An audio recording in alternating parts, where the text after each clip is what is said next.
Voy a hacer una breve presentación de las tres docentes para no extenderme más.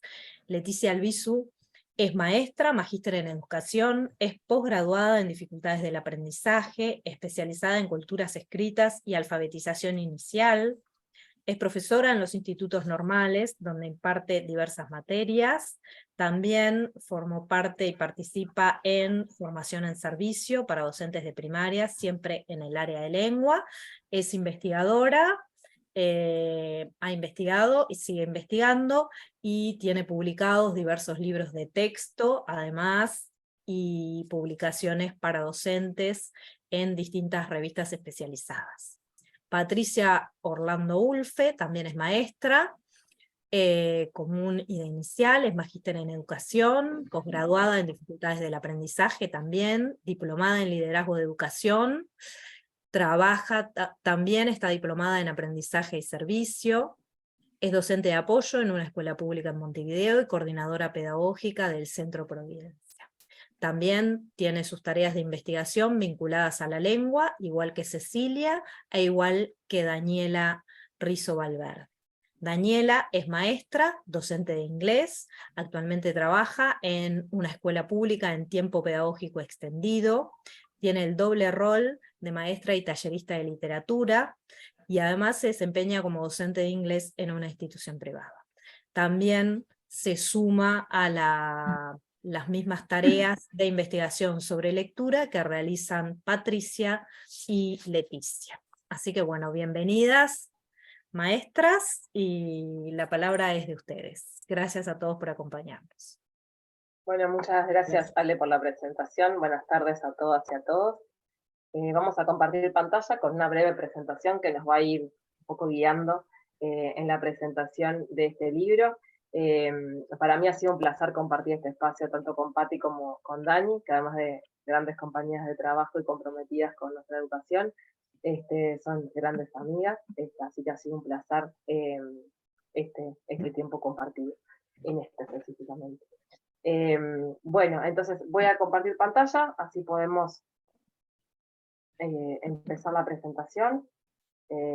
Y por allí la idea es, después de hacer la presentación y después poder abrir un espacio, un momento para compartir, para preguntas, comentarios que vayan surgiendo, así que las invitamos y les invitamos, si quieren, por ahí haciendo notas de alguna cosa que vaya surgiendo para después poder conversarla sobre el final. Bueno, nuevamente agradecerles a todos y todas por estarnos acompañando, a Alejandra y a Cecilia por la cálida presentación y por la oportunidad de estar haciendo hoy esto con ustedes. Nuestra intención, como decía Leti, es poder compartirles un poco de nuestro proceso, cómo llegamos a esta publicación. En los siguientes minutos les vamos a compartir cómo esta publicación llegó a ser, un poquito de lo que van a encontrar dentro del libro, y sobre el final, a partir de uno de los textos que aparecen en los anexos, algunas posibles estrategias, algunas posibles prácticas de enseñanza de la lectura. Entonces, comenzando, contarles que en el escenario de los principales procesos que hacen a la enseñanza y el aprendizaje en la educación primaria de nuestro país, este libro, la lectura, relaciones entre qué dicen, qué enseñan y cómo enseñan las docentes, es el resultado de un proyecto de investigación que llevamos adelante con Leticia y con Daniela, que se interesó por las prácticas de enseñanza de lectura de docentes del segundo ciclo de la educación básica integrada, concretamente docentes de tercer año de educación primaria de escuelas públicas del área metropolitana. La investigación la hicimos además en el contexto de discusión de los resultados de nuestro país en las evaluaciones nacionales e internacionales en el área de lengua. Esa investigación tuvo el objetivo general de vincular los enfoques teóricos sobre la lectura y su enseñanza que dicen adherir las docentes de tercer año, los enfoques teóricos sobre la lectura y su enseñanza que sugieren por escrito sus supervisoras, es decir, directoras e inspectoras, y las prácticas de enseñanza que efectivamente despliegan las docentes. Entonces ese objetivo general lo desglosamos en tres específicos. Por un lado, nos enfocamos en averiguar cuáles eran o a qué enfoques teóricos sobre la lectura y la enseñanza adhieren las docentes a partir de lo discursivo, conocer los enfoques teóricos sobre la lectura y su enseñanza que les sugieren las supervisoras en las orientaciones escritas, y analizar las prácticas de enseñanza de la lectura que las docentes participantes de la investigación despliegan con sus estudiantes. La publicación entonces presenta los hallazgos más relevantes de esa investigación y va desglosando cada uno de estos objetivos específicos. En esto de compartirles un poquito de lo que van a encontrar en los distintos capítulos, contarles que en el primer capítulo nos centramos en los antecedentes nacionales e internacionales de la investigación, pero también compartimos un breve marco teórico sobre la lectura y su enseñanza. En el segundo capítulo tratamos los enfoques teóricos que declaran seguir las docentes, en el tercero los enfoques teóricos que sugieren por escrito las supervisoras. Luego, en los capítulos 4, 5, 6, 7 y 8, se exploran distintos aspectos que hacen a las prácticas de enseñanza de la lectura de las docentes. En esos distintos capítulos van a encontrar fragmentos de los textos que las docentes usan para enseñar a sus estudiantes a leer, y también fragmentos, transcripciones de las clases. A partir de los fragmentos de los textos y a partir de los fragmentos de las transiciones de las clases, vamos abordando los distintos aspectos de las prácticas de enseñanza de la lectura. En el 9º capítulo abordamos las conclusiones generales y después en el capítulo 10 algunos de los resultados de la investigación. Hoy queremos compartirles solo el capítulo 10 que nos permite justamente poder contarles algunos de los puntos fuertes de la investigación. Ese capítulo 10 se organiza siguiendo los objetivos específicos que les contaba antes, y por eso primero, hoy les vamos a compartir sobre los enfoques teóricos sobre la lectura y su enseñanza, a los que identificamos adhieren las docentes a partir de sus discursos, luego los enfoques teóricos sobre la lectura y su enseñanza que sugirieron por escrito sus supervisoras, para en un tercer momento analizar las prácticas de enseñanza de la lectura y después compartirles una síntesis de todo lo investigado. Entonces, ya yéndonos a esos resultados y concretamente a los enfoques teóricos sobre la lectura y su enseñanza de las docentes, contarles que a partir de las entrevistas que tuvimos con muchas docentes que participaron de la investigación, identificamos que el enfoque teórico que declaran las docentes oscila entre lo que se conoce como un enfoque interactivo y un enfoque transaccional, un modelo interactivo y un modelo transaccional. Si bien las maestras destacan lo importante de la construcción de sentido para comprender el texto, no mencionan en esa construcción de sentido lo relevante que es tener conocimiento sobre el autor, o la intención con la que fue escrita el texto, o en qué momento histórico se enmarca, ni el contexto situacional que lo rodea. Es decir, no se tiene en cuenta la enseñanza de la lectura desde una dimensión comunicativa. También, desde este enfoque teórico declarado sobre la enseñanza de la lectura, todas las docentes consideran importante promover inferencias, pero en general se focalizan en las inferencias locales. Entendiendo por inferencias el establecer relaciones entre distintas partes del texto para que los estudiantes puedan trascender lo explícito. Las docentes, por otra parte, declaran elegir los textos para abordar solo determinados contenidos gramaticales, y por eso se focalizan en una gramática aplicada.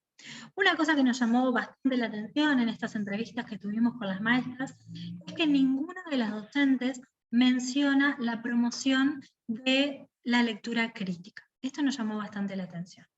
Otro aspecto que nos permite comprender el enfoque teórico que las docentes manejan sobre la lectura tiene que ver con los criterios que usan las docentes para seleccionar los textos que llevan a las aulas para que sus estudiantes aprendan a leer. Esos criterios son variados, como ustedes lo pueden ver en la diapositiva. Aparece el interés que los textos puedan despertar en el alumnado, el vínculo de ese texto con la temática que están trabajando, tanto del área de lengua como de otras áreas del conocimiento, el texto como un medio para aprender gramática, es decir, el texto lo eligen pensando o teniendo en cuenta los contenidos gramaticales con los que quieren trabajar. También seleccionan los textos a partir de los conocimientos que disponen los estudiantes para comprender esos textos. Y por último, el último criterio que aparece es el de la rigurosidad disciplinar. Este criterio sobre todo aparece cuando las docentes hablan sobre textos del área de las ciencias.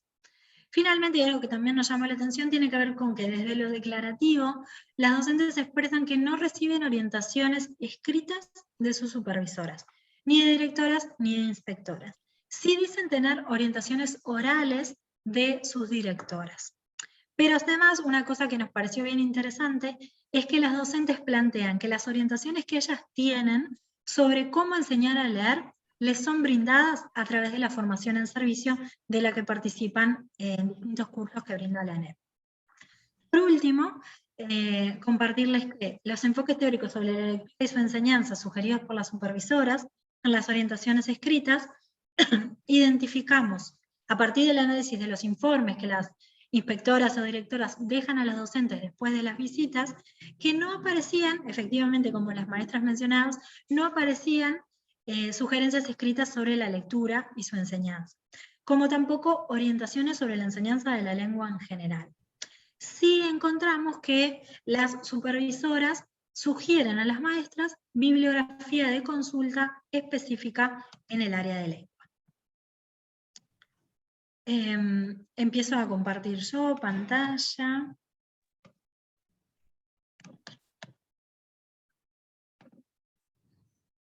Perdón, ya voy.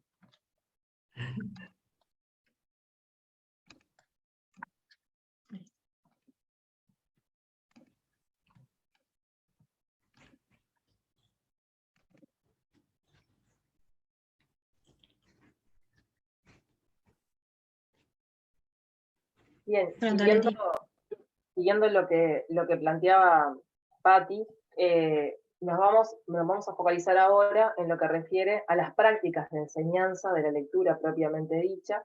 Entonces vamos a ver por un lado lo que refiere a la selección de textos, después lo que se vincula al tipo de preguntas que realizan estas maestras, porque eran todas maestras, y luego un bloque referido a las intervenciones docentes. En cuanto a la selección de textos, acá en la tabla organizamos la información cuanto a que se identifican que las docentes seleccionan tanto textos continuos como discontinuos. Si ven acá, vemos 4 y 4, hubo mucha más carga en los textos continuos en relación a los discontinuos.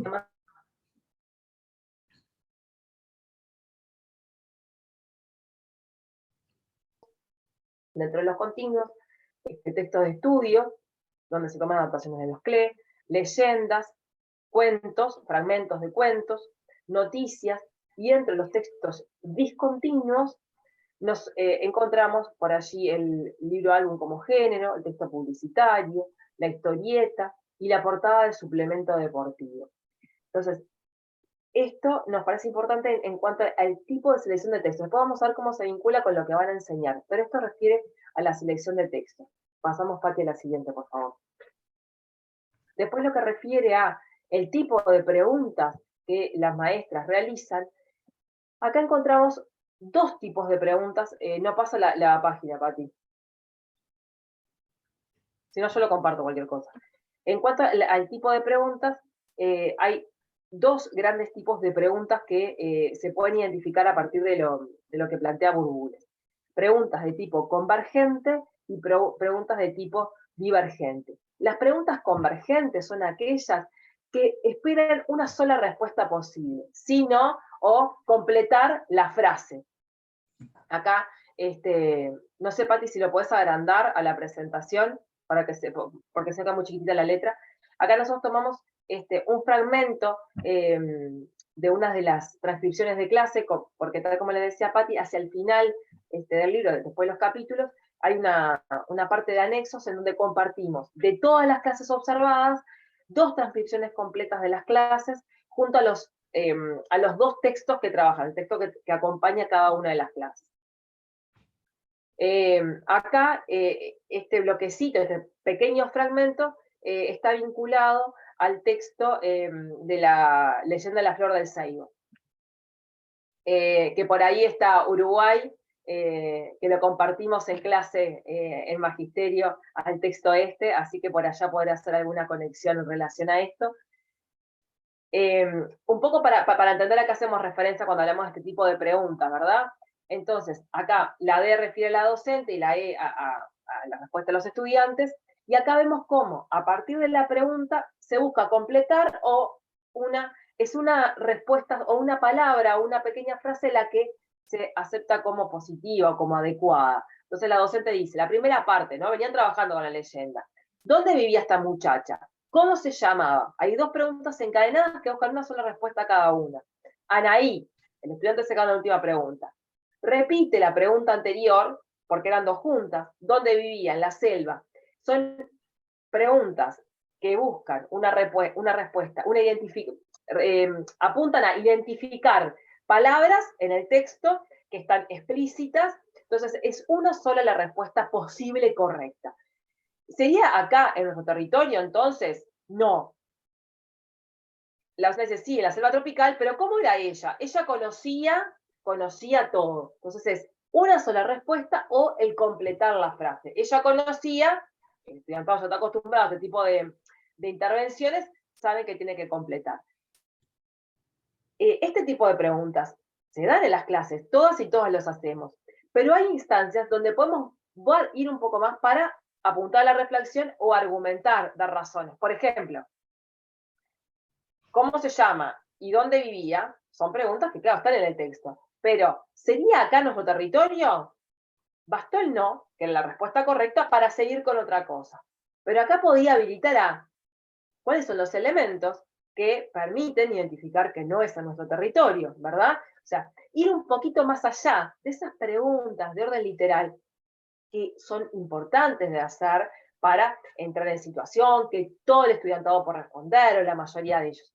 Pero se queda en esto de la respuesta, de la pregunta de tipo convergente, sí, no, completar o una sola respuesta. Pasamos a otro tipo de preguntas, Pati, por favor, que son el conjunto de preguntas de tipo divergente, ¿verdad? Que este tipo de preguntas lo vinculamos directamente a lo que es la promoción de un nivel de lectura ya superadora de la lectura explícita o local, que es la lectura de nivel inferencial. Entonces acá tomamos un breve fragmento vinculado al otro texto, que es la portada de un suplemento deportivo, el otro texto que ustedes se pueden encontrar en la publicación. Entonces la docente allí pregunta, ¿qué es lo que pueden observar? ¿Por qué dice Copa América y es de dibujitos? Esa pregunta la vamos a contestar entre todos. ¿De qué creen que tratará este texto? ¿Por qué? ¿Cómo se dieron cuenta? Para mí es un diario. Leandro nos dice de dónde lo saqué, de un diario, o sea, la da por positiva la respuesta porque era la respuesta correcta. Pero no se queda con la respuesta correcta solamente, sino que va un pasito más allá. ¿Cómo se pudo haber dado cuenta Leandro que es extraído de un diario? Bueno, entonces ahí sigue, nosotros acá comemos un fragmento nada más, sigue la conversación y el intercambio para ir un poquito más allá de lo que está explícito o literal. Pasamos a la siguiente, por favor, Patti. Y acá vamos a el otro pedacito de lo que refiere a las prácticas docentes, que son las intervenciones. Nosotros vimos acá qué textos seleccionan, el tipo de preguntas, pero el tipo de preguntas está vinculada a la promoción de una reflexión sobre el texto. Nosotros catalogamos, organizamos este tipo de intervenciones en tres, ¿verdad? Un primer grupo de intervenciones que refieren a la promoción de una reflexión metalingüística aplicada a un fragmento de texto. Otro grupo que está en la columna central, que son el tipo de intervenciones que fomentan una gramática implicada. Y un tercer grupo de tipo de intervenciones en donde se elude la reflexión metalingüística. Ahora vamos a ver a qué refieren estos elementos.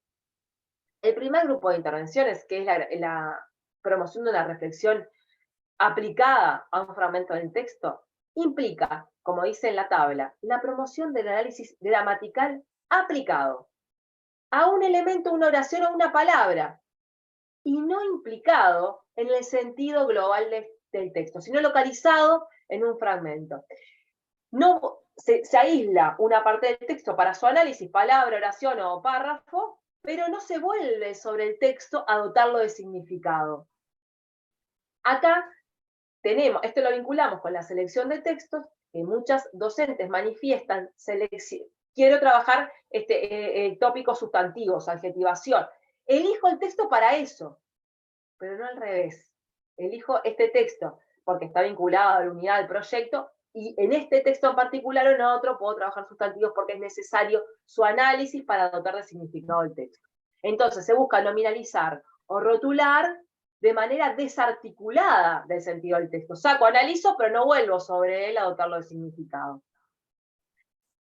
Esto lleva a lo que es Carmen Rodríguez Gonzalo a concebir a una gramática como un sistema taxonómico de rotulación, sustantivos, adjetivos. Este tipo de reflexión metalingüística desarticulada aparece claramente en detrimento de las inferencias, tanto locales como globales.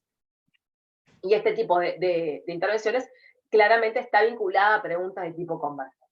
El otro grupo de tipo de intervenciones, donde son las que fomentan una gramática implicada en el texto, donde justamente, como lo dice la palabra, implican fomentar análisis gramaticales de fragmentos o frases de los textos con el propósito de construir el significado de párrafos y el texto en su totalidad.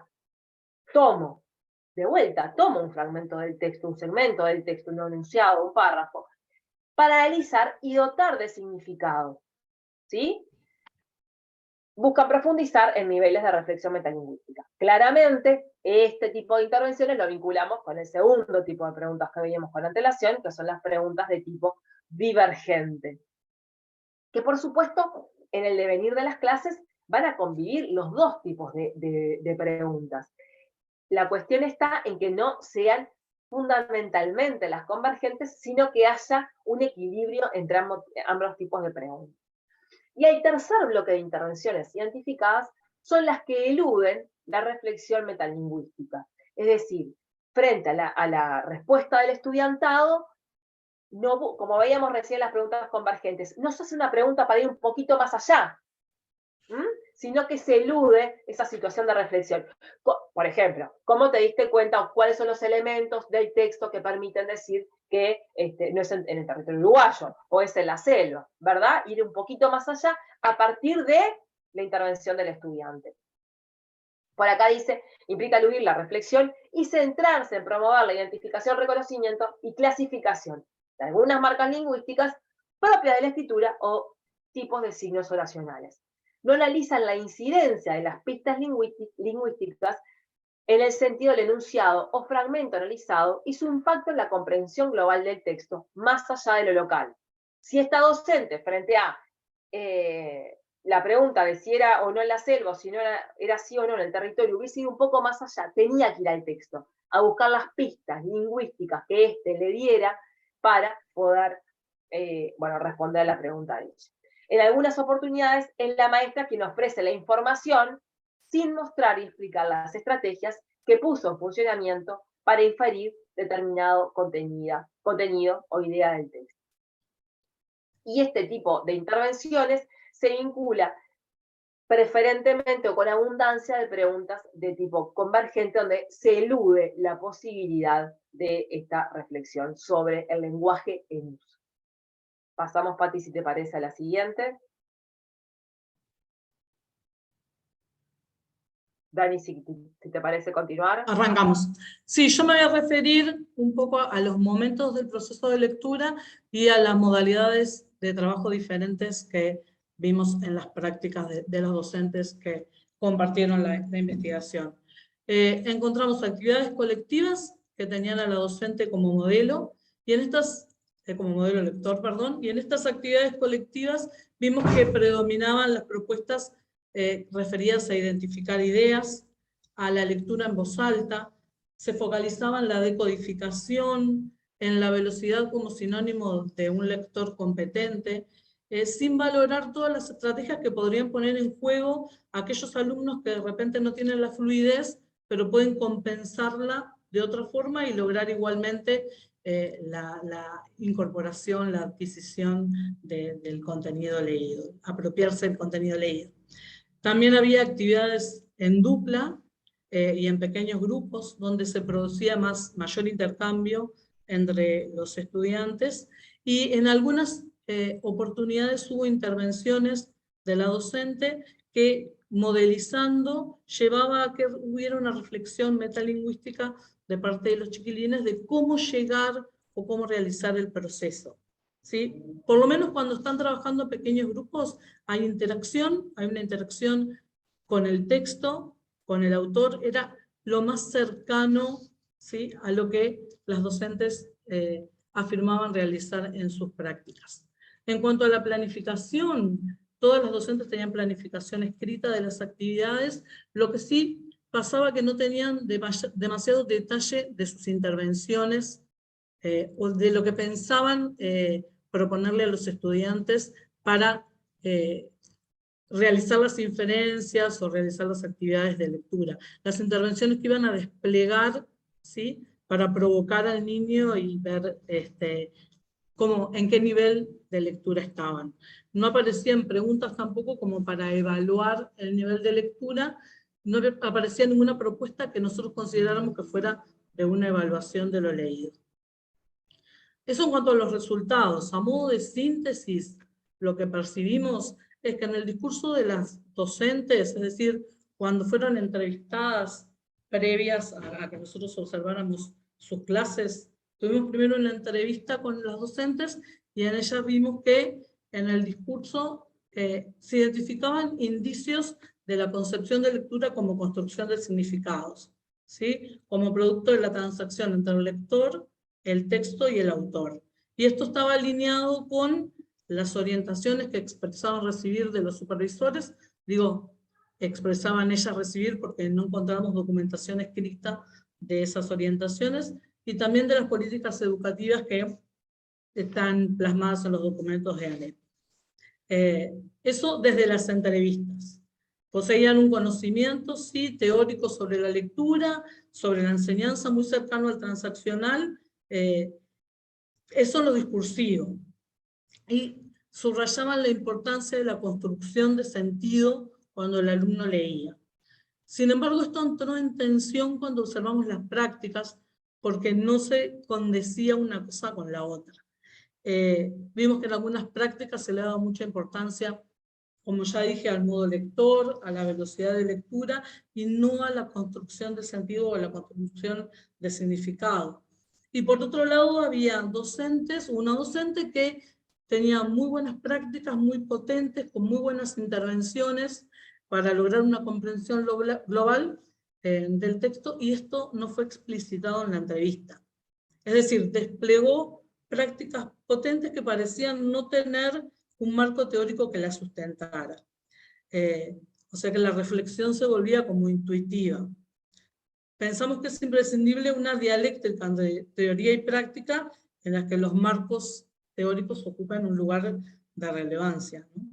Desde los discursos se mostraba como importante realizar inferencia como lo fundamental, y sin embargo quedaban las preguntas muchas veces convergentes, quedaban en la superficie del texto, no logrando ahondar, y realmente fueron contadas las ocasiones en las que vimos que se llegó a la realización de inferencias.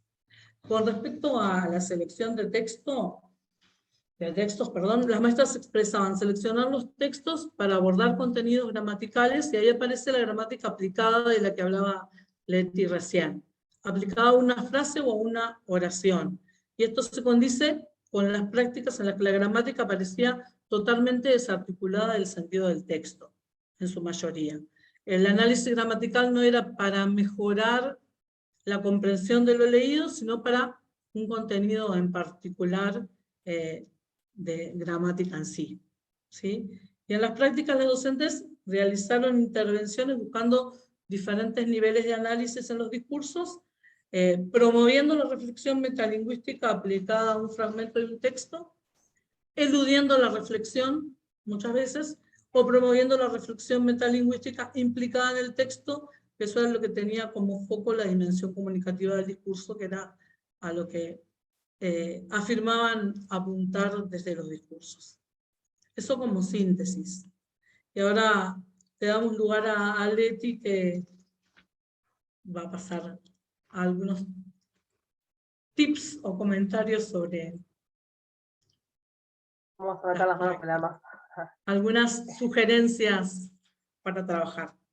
Me faltó decir a mí que agradezco muchísimo la presencia de todos y que fue un placer participar en esta investigación con dos amigazas y terribles docentes que nos hizo aprender un montón y crecer como profesionales y como personas. Bueno, por Perdón, acá, Leti. no, divina. Por acá, como titulamos esta parte, otras prácticas posibles. Esto que ven en pantalla es el texto que usó una de las docentes y que está en los anexos, con toda la transcripción de clase, como les decía antes, donde a medida que ustedes pueden ir mirando este texto y leyéndolo, contextualizarlos un poco sobre él. Este es un texto del tipo discontinuo, claramente. Se trata de un titular, de un suplemento deportivo, de un diario que incluye una imagen, como ustedes pueden ver ahí, de los jueces que miran las pantallas del bar, ¿no? Y en la proyección, o sea, en la televisión se ve las películas de Netflix. Como único texto verbal aparece la palabra robar con V, y este texto alude a un partido de la Copa América del 2019 que se había jugado, esto es importante, este partido se había dado lugar unos días antes de cuando leen el texto. Esto es un dato no menor, porque no es lo mismo leer este texto hoy, en el 23, que haberlo leído en el mismo año donde sucede y con unos días de diferencia. Y que tuvo un resultado controversial, tal vez alguien lo recuerde, para el seleccionado para la selección uruguaya, porque se anulan varios goles. La imagen aludida aporta buena parte del significado del texto, ¿verdad? Y el propósito que persigue esta intertextualidad entre lo verbal, del texto verbal y lo icónico, la imagen, es justamente ironizar el suceso en el que los jueces parecerían estar mirando una película de Netflix o una serie en lugar justamente de cumplir su función, que es fiscalizar el trabajo de los colegas en la cancha. Y esto provocó que le robaran un gol a Uruguay en el partido frente a Perú, ni más ni menos por cuartos de final. Entonces, si pasamos una diapo me sale, y es una pantalla, pueden ver el diálogo que se da lugar entre la docente y el estudiantado. La docente dice, el texto se presenta robar con este color, además que dice ro con un color y bar con otro. Como dice Joaco, robar va con la B larga. ¿Por qué lo escribirán con B corta y con ese color cuando no se escribe así? Entonces el estudiante dice, robar está con B corta porque es de bar. El bar está robando. Ah, porque acá dice bar, dice otro estudiante. Y ahí se da una conversación entre ellos. Para mí que lo pusieron con V, porque ahí dice bar. Y el bar le robó los goles. ¿Escucharon? Dice la docente. Acá nos habla de la tecnología del video arbitraje, de esos jueces que están detrás de las cámaras viendo jugadas. Pero ¿por qué usaron bar y agregaron ro a la palabra? Y ahí el estudiante agrega, ¿por qué ro es de robar y bar del video arbitraje? Acá vemos en este pequeño fragmento un ping-pong donde la maestra pregunta, comenta y abre a través de la pregunta de tipo divergente y promueve esa reflexión implicada en el texto, donde es indispensable la relación entre texto verbal y texto escrito. Y acá centra el análisis en este fragmento de la transcripción de clase en un recurso que se usa en la portada del suplemento deportivo, que es el neologismo robar. El autor de este texto en particular forma esta nueva palabra, que es con lo que dicen los gurises, ¿verdad? Robar con bar. Y se da paso entonces al juego con las palabras, es decir, reflexionan sobre la lengua para entender su uso, o sea, la lengua en uso, y dotan de significado a esta palabra en el contexto en el que esté inmersa.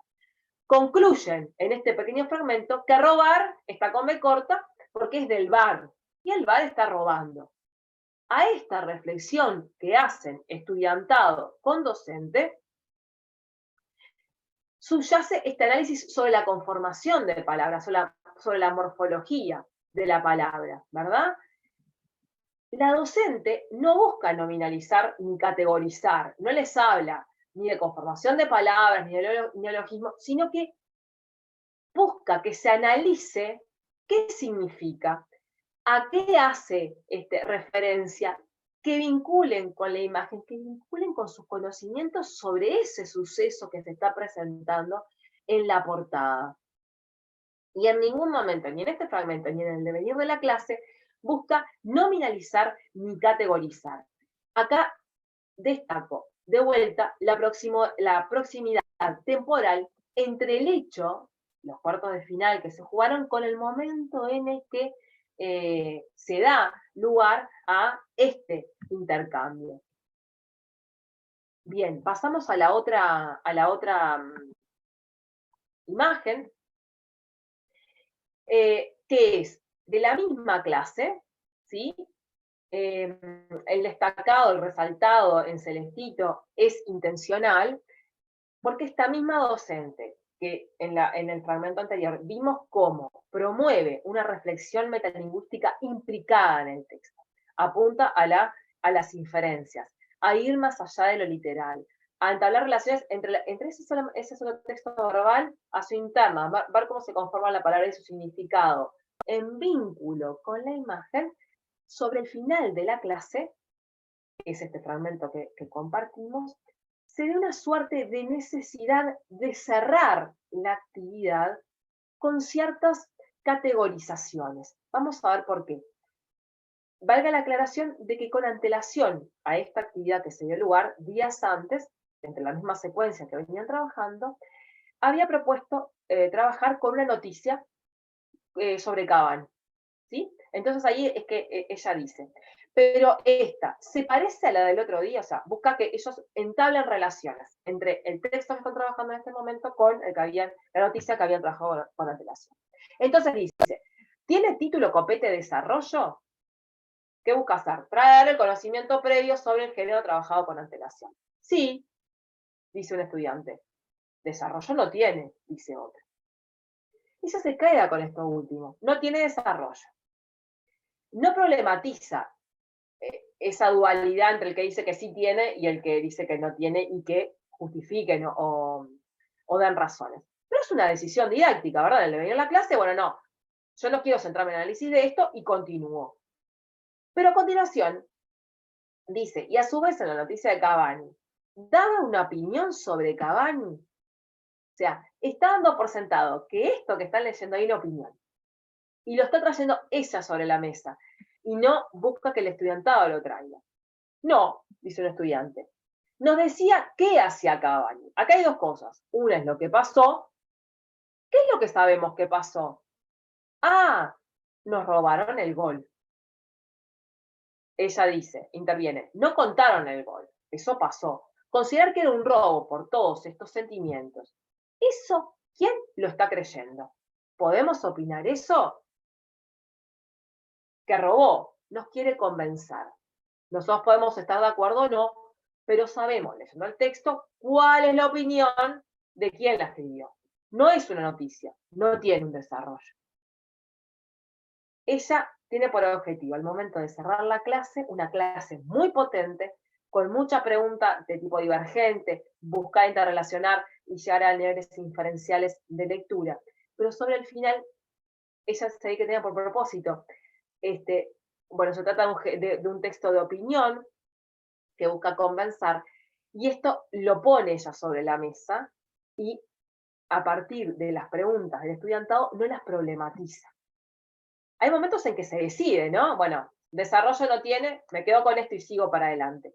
Pero después pone sobre la mesa ella el tema de la opinión, y cuando el estudiante dice, nos robaron el gol, tampoco lo problematiza. Ahí es claramente, está eludiendo esta tercera columna que veíamos de intervenciones, que se elude la reflexión metalingüística. Acá claramente la docente elude la reflexión sobre el lenguaje.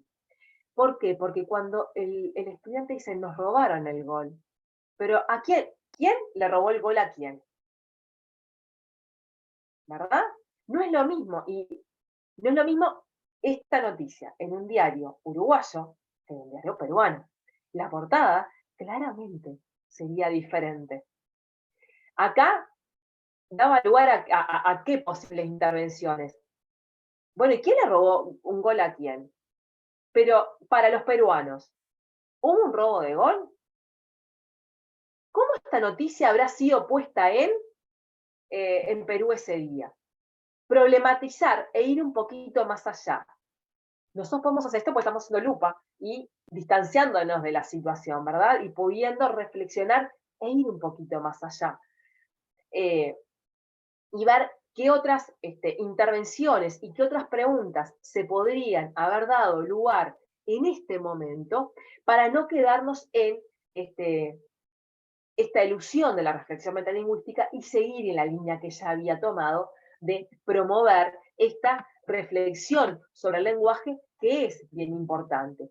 Porque a lo largo de las intervenciones, tanto estos fragmentitos como de la transcripción total de la clase, se puede ver que la docente, para contribuir a la construcción del sentido del texto por parte del alumnado, en un proceso transaccional entre lector, texto y autor, la maestra aborda de forma conjunta el análisis gramatical implicado, como lo veíamos en el primer fragmento, ¿no? Como es el análisis de la formación de una palabra compuesta, el neologismo, ¿verdad?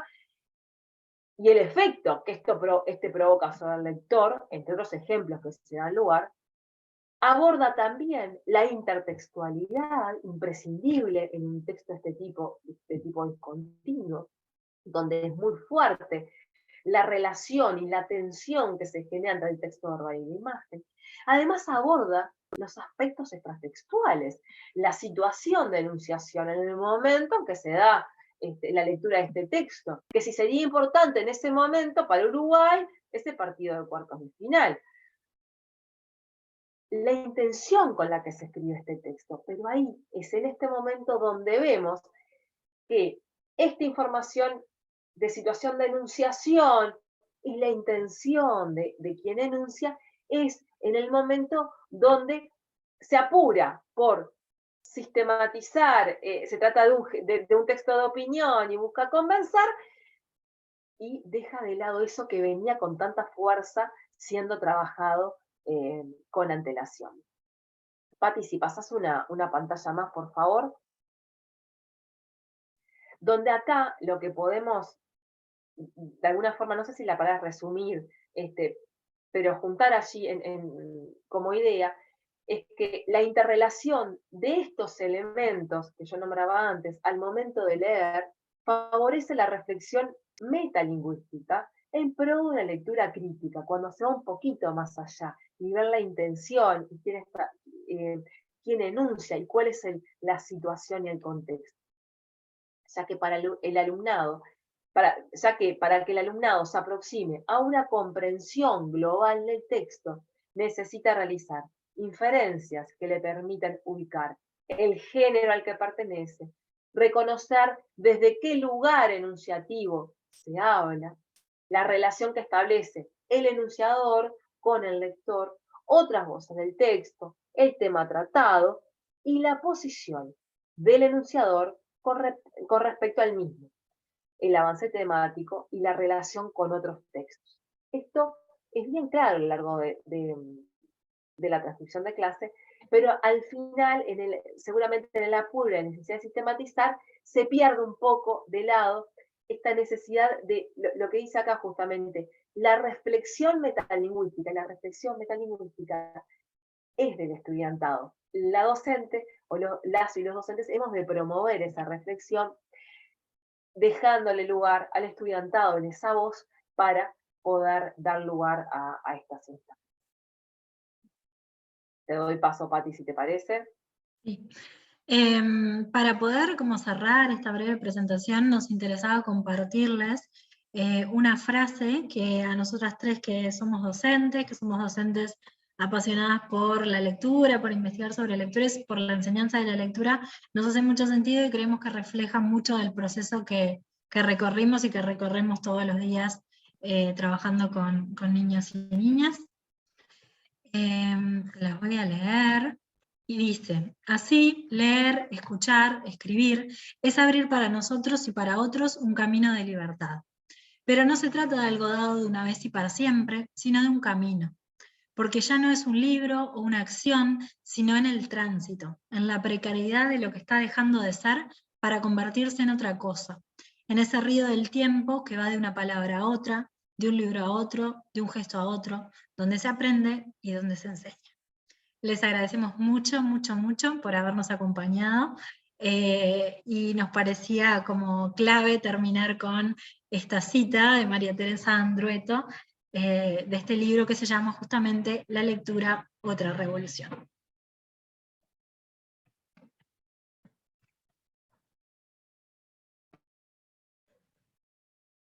Bueno, muchas gracias.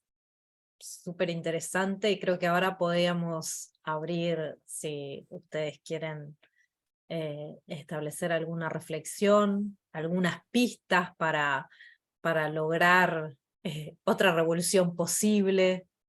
No sé, seguro que tienen pensadas o que quieren participar con consultas, con reflexiones, ¿no? Para poder ir caminando con esta propuesta.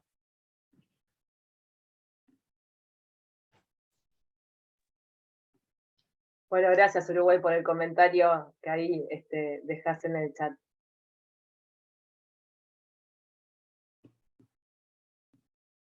Acá mientras capaz que van elaborando algún comentario, dentro de quienes pudieron participar en el encuentro de hoy, que sabemos que había varias y varios colegas que estaban interesados y bueno, no podían participar en el día de hoy, que por allí tenemos estudiantes que nos cruzamos por ahí, colegas del aula, colegas de inspectores, inspectoras, diversidad de colegas que por allí nos hemos encontrado en el tránsito educativo, y bueno, eso es gratificante y está bueno.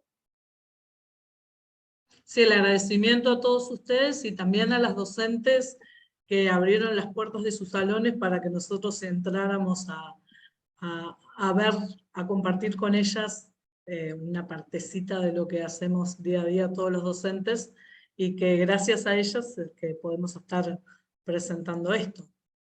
Que siempre sabemos que los docentes tenemos el aula abierta y siempre tenemos ganas de mejorar y de compartir con otros nuestras prácticas.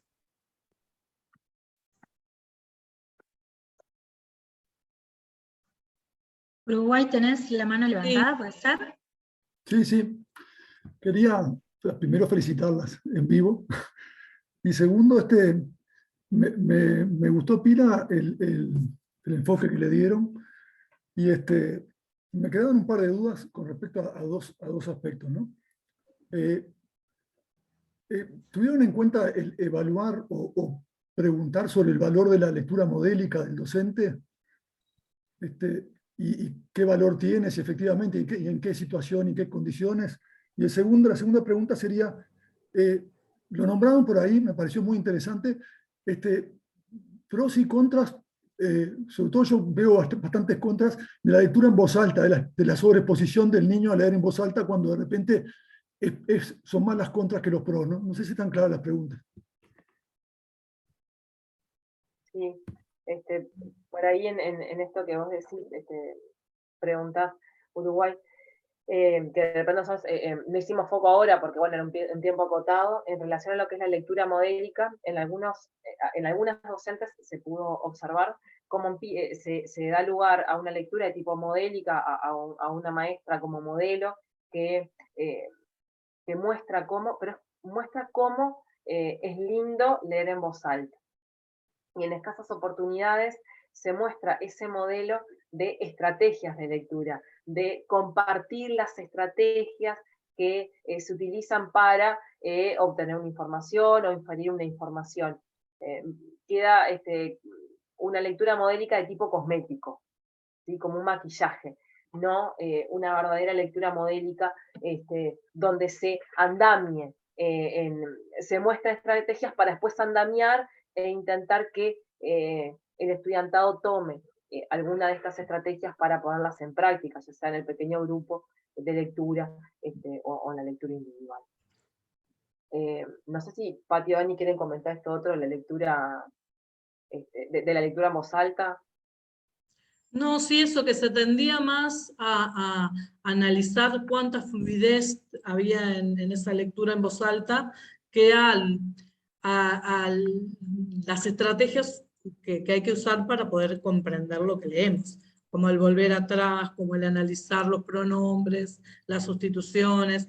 Eso no se daba, era más como una evaluación del modo lector, como cuando iba yo a la escuela, que te generaba mucho estrés y que en realidad no aportaba nada al contenido en sí, a la comprensión del texto, a la construcción de significados.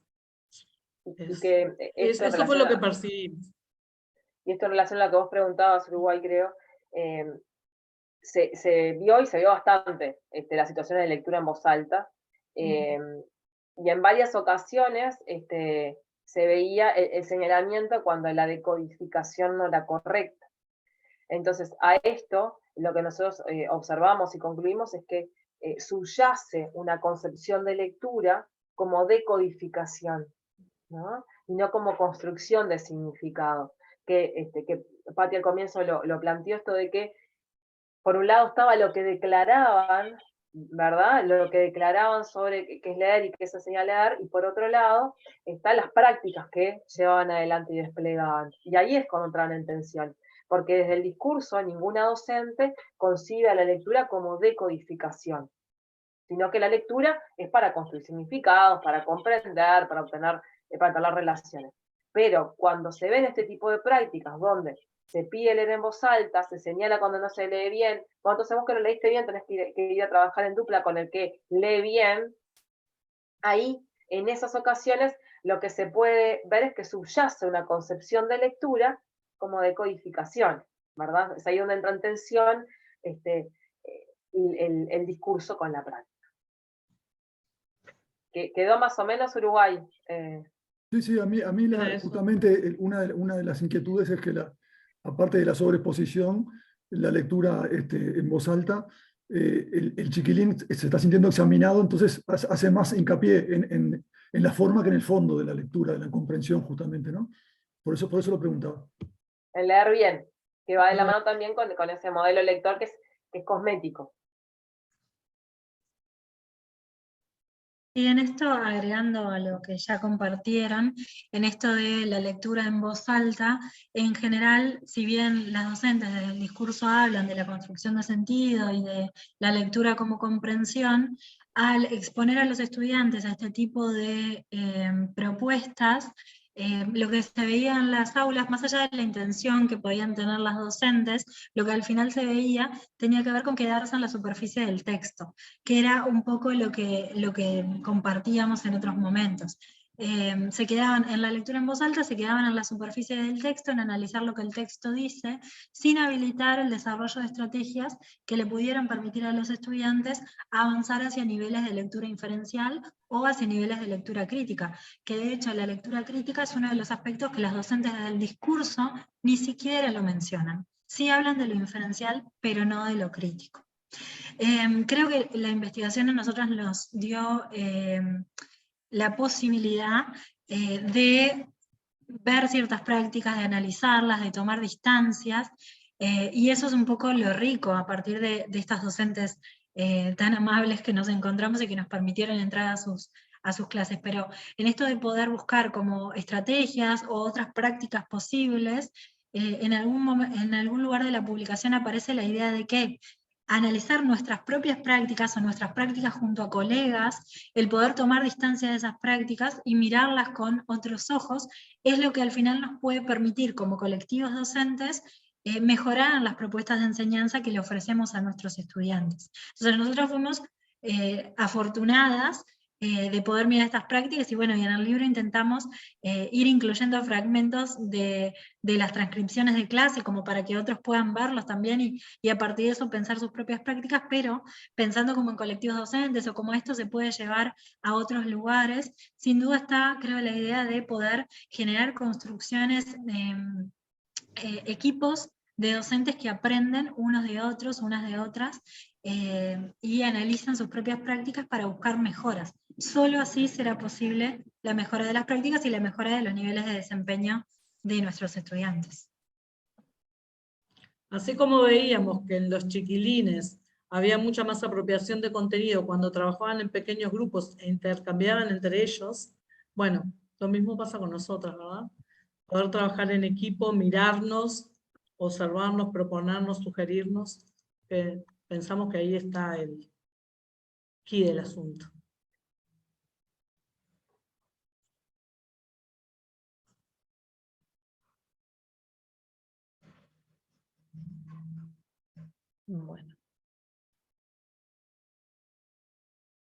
Bueno, entonces, nada, les damos las gracias. Es una reflexión importante, es un camino a seguir, ¿no? Eso que cuando uno estudia se visita con otros docentes y otros docentes lo visitan y le dan las devoluciones y los compañeros.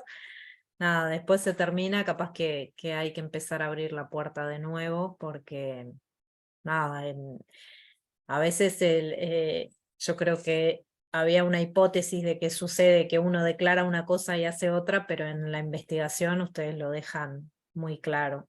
Así que bueno, a visitarse, a compartir. Y bueno, súper interesante es avanzar en la lectura, de ver cómo lo hacen, porque además detallan muy bien en la publicación cómo lo hacen los docentes, qué responden los estudiantes y cómo se van generando las distintas categorías. Así que bueno, el libro está disponible, las docentes están disponibles también, así que muchas gracias por acompañarnos, muchas gracias por compartir la investigación y esperamos que sigan investigando en lectura, que las sigan leyendo y les agradecemos por acompañarnos. Bueno, gracias Ale por este espacio. Y bueno, gracias a todas y a todos por estar. Y seguiremos en los pasajes de la educación encontrándonos y compartiendo seguramente y teniendo instancias de reflexión, sin duda. Muchas gracias a todos. Gracias a todos, a todos. Gracias. Gracias. Bueno, buenas tardes. Gracias. Adiós.